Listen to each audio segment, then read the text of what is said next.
我是林維爾，我是香港一個建築師，也是一個藝術家、收藏家。其實我中學時期啦，70年代香港有好多建設，當時係開始嘅，即係包括即係最高嘅康樂大廈啦，又有海運大廈。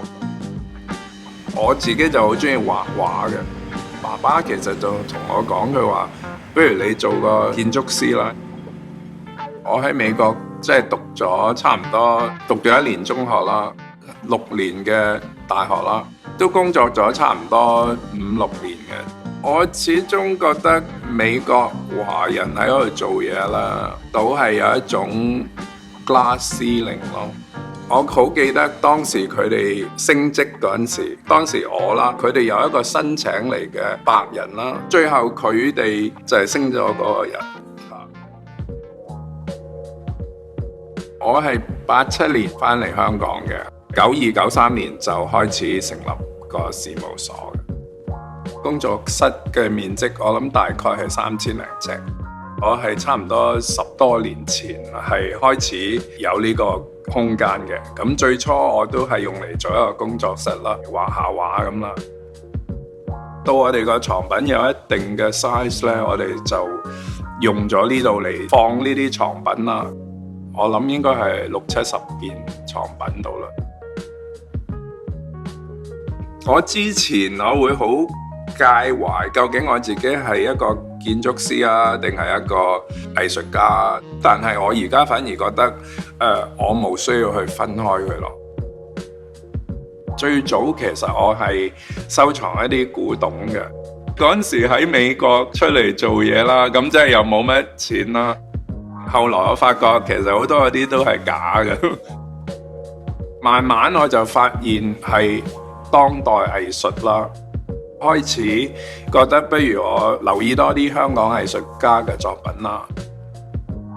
我第一件買嘅作品其實就係石家豪嘅作品，佢畫啲嘢比較係有一種香港情懷啦。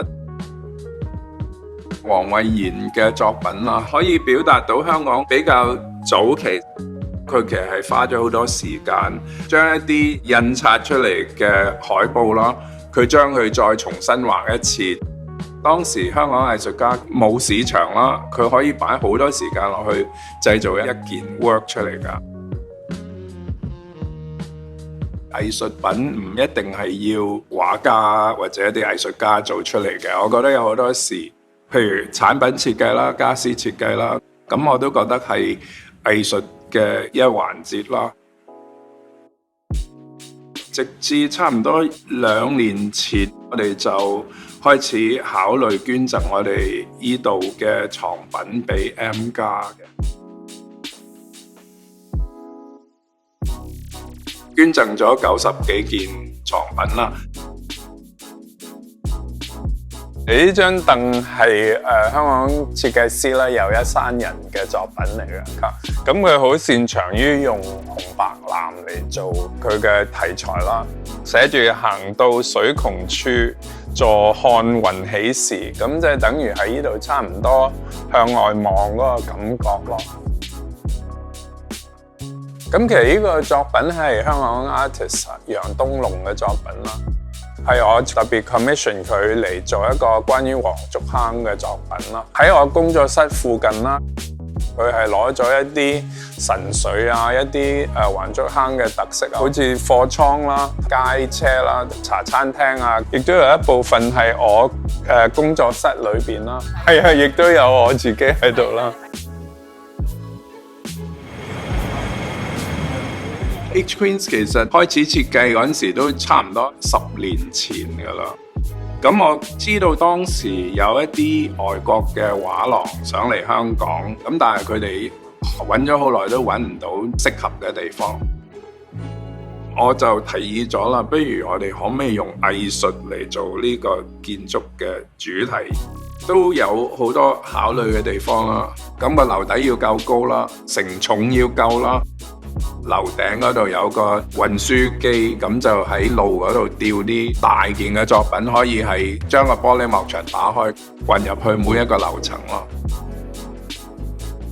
我最近喺 H Queens 做咗個展覽，就叫做花好月圓咯，都好代表咗我嘅藝術創作嗰種思路啦，有中國文化啦，咁亦都有我屋企人啦。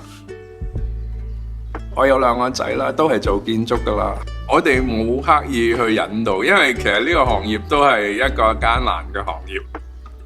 佢哋細個嗰陣時，我哋有時都會帶一啲工作返屋企做啦。咁我諗佢哋係當時睇咗我哋做，咁然後就有咗印象，咁自己就選擇咗呢個科啦。同埋佢哋亦都選擇咗佢哋嘅太太啦，亦都係做呢一科嘅，所以我哋屋企亦係有好多建築師喺度。我覺得疫情係令到我更加細味每件事咯。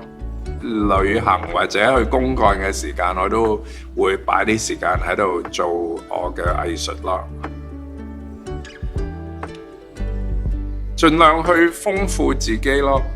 退休嚟講，呢個時間就未必需要嘅，因為反而我覺得我仲有好多嘢想做咯。